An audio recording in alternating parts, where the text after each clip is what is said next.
Highly favored one, I'm very grateful for you and I encouraging ourselves on this Healing Streams broadcast. The title for today's post is, So What's the Big Deal About Tolerance? So what's the big deal about tolerance? Beloved, the basic goal of tolerance is a noble one: to eliminate hatred towards other people by encouraging respect for differing opinions. However, over the past few decades, the word has evolved to mean show respect by approving whatever the other person chooses to believe or do.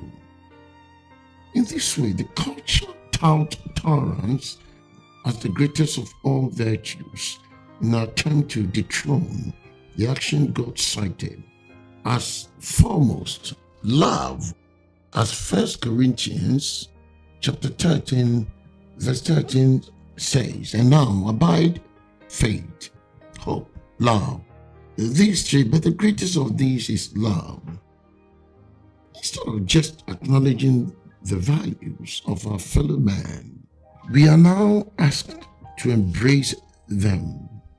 Today, tolerance is based on the false idea that truth is whatever anyone wants it to be, that it is relative to each individual.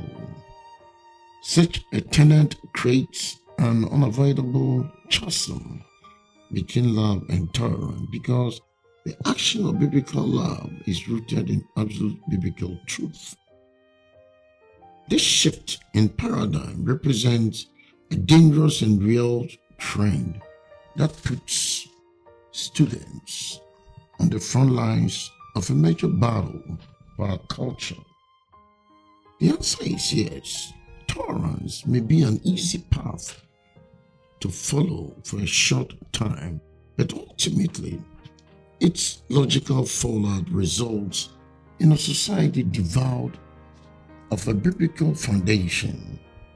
When the philosophy of relativism and the practice of absolute tolerance are adopted as the highest virtues, the truth of Jesus Christ cannot be proclaimed simply because it offends some people. Eventually, claims that Jesus Christ is the way and the truth, John 14:6, are flatly dismissed as bigotry. Unfortunately, those times are already at hand. As Christians, we can fight and win this battle. We must ask ourselves, am I afraid of being labeled intolerant, or do I care enough to take a real interest in others and share Christ? All Christians are exhorted to hate evil, as Amos 5:15 tells us. We are nonetheless commanded to love our enemies as well as our neighbors. Leviticus 19:18, Matthew 5:44. For a student, this directive might relate to the boy with the adjoining locker or the new girl from another country. For others, it may involve someone in the next cubicle or a neighbor down the street. 1. Love does not brag and is not arrogant. 1 Corinthians chapter 13 verse 4 informs us to this effect. Many people view Christians as being pompous and hatefully dogmatic. But we followers of Christ have no business being condescending under any circumstances. Arrogance on our part not only builds a wall between us and others, but it also shows a complete lack of understanding of Jesus' sacrifice and our dependence upon God. In other words, rather than criticizing harshly, we should gently minister to people whose morality differs from our own biblical principles. Secondly, love does not rejoice in unrighteousness, but rejoices with the truth. Says 1 Corinthians 13:6. Notice that we should not agree with everything. To show true love means to be outspoken in supporting absolute biblical truth. In order to do so, we must absorb truth daily from God's word, or else all we have to stand on are our opinions. Furthermore, displaying love requires placing priority on the needs of those around us. Otherwise, it becomes evident that we are not acting out of love for the other person, but that we are concerned only with proving ourselves right. 3. Love bears all things and endures all things.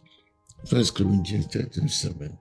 When we take a stand and speak the truth in love, whether in personal interactions or in the public square, there will be some people who simply hate us. In the 5th chapter of Matthew, Jesus tells us to pray for those who persecute us. Verse 44. It is a fact that no matter how kind we are, we will be persecuted for proclaiming truth. But if we are genuinely showing love, we will lift our antagonists and prayer. In fact, prayer is the greatest weapon there is.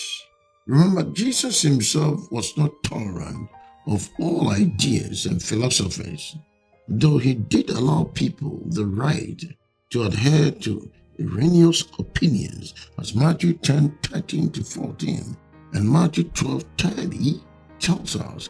The Lord also met people where they were spiritually tailoring his comment to each one's level of understanding.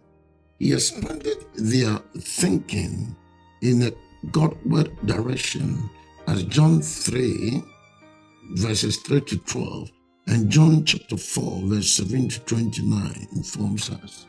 Some people refer to this as loving the sinner while hating the sin.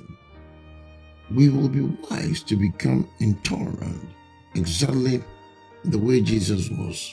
We must become countercultural by learning to act with true biblical love. There is a desperate need for our culture to be reclaimed for the glory of God. And the Bible urges using love as the effective means. 1 Corinthians 13:8. Beloved, remember, this fight is not against the intellect of man or against our peers. Ephesians 6:12. In fact, it is a fight for our friends and a direct battle against the schemes of our adversary, Satan.